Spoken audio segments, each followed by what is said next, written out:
Talk a little bit about how our water stewardship journey and the lessons and the ideas and the experience that we've acquired in these many years in India, how has that factored into the way we develop our supply chain going forward? What are some of the considerations that you would make sort of related to water, I guess?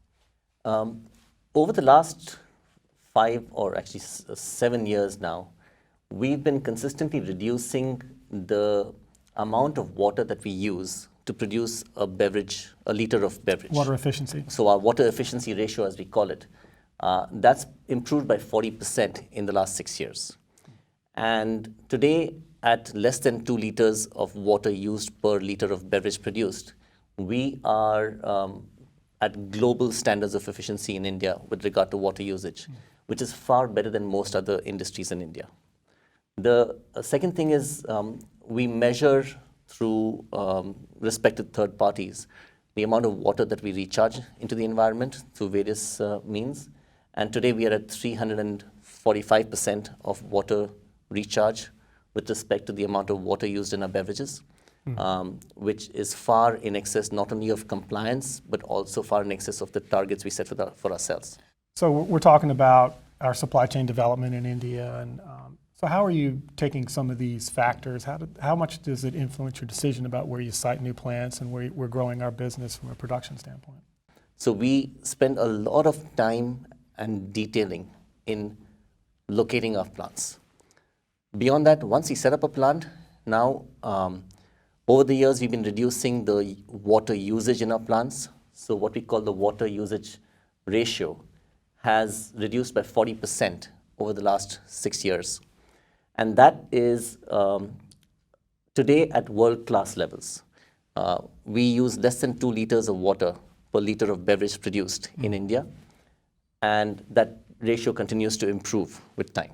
And finally, we are now also investing in technologies that allow us to create plants where we have zero liquid discharge from the plants. That is going to be a future requirement for plants in India. The government is moving in that direction, but we've already started making progress in this direction a few years earlier. And now many of our new plants are getting to a point where we're going to use all the water that we use gets reused in some way or the other within the plant premises and within our processes. So we are adapting our supply chain both in terms of location, efficiency, and technology solutions to be not only responsible users of water, but also at the cutting and leading edge of innovation when it comes to water usage. So we talked about the manufacturing.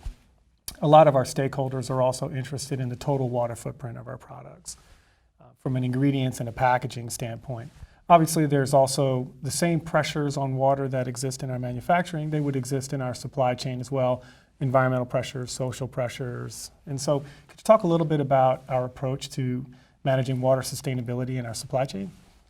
So we look at our environmental sustainability efforts from multiple lenses. One is within our plants, second is surrounding our plants, the third is up and down our value chain, and finally, community as a whole.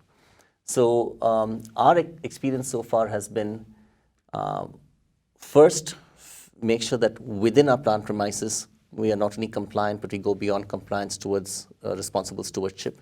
Then in the community surrounding it, we work with our suppliers, most of whom are manufacturers of packaging and other ingredients, to ensure that they are also responsible and sustainable. And we have a supplier guiding principles score, which measures the extent to which our suppliers comply with all our requirements. And we are proud to say that in India, we are, again, at well over 90% on that. We have now taken one more step forward, which is to go all the way back to the farmers who supply many of the ingredients that we use. And the two biggest farm-produced ingredients that we have are fruit pulp, which goes into the juices that we make, and we are India's leading juice player. And the second is the sugar that comes from the sugarcane that is grown by farmers, and the sugar that goes into our products. So over the years, we have set up a number of projects in partnership with some of our suppliers like Jain Irrigation. And we call this Unnati. progress.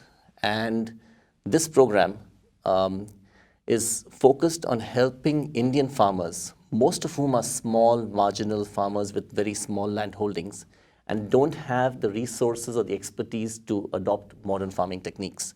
So through our partner Gen Irrigation and through the fact that we are the largest buyers of fruit and fruit pulp in India, we have been able to invest in modern farming techniques for fruit growing.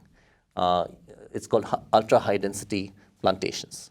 And we have now announced 2 such projects, one in the southern part of India, which is well underway, which is focused on mangoes.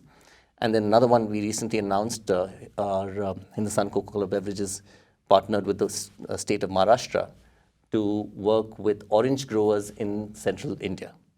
And these are projects that will not only increase the yield of fruits that the farmers grow, improves their income, but uses significantly less water and uses significantly less land, both of which are scarce resources in India. So building on the success of that, we're now going also to work with sugarcane farmers in some states, along with our sugar processors. And that's another initiative that we're going to take. It's a journey. It's going to take a lot of time before we can reach every last farmer that supplies us, because our suppliers deal with hundreds of thousands of farmers across the country, and all of whom are really small farmers. But by creating seeds of progress in the midst of all these places, we believe we'll lay the foundation for a much more sustainable future all the way back to the farm.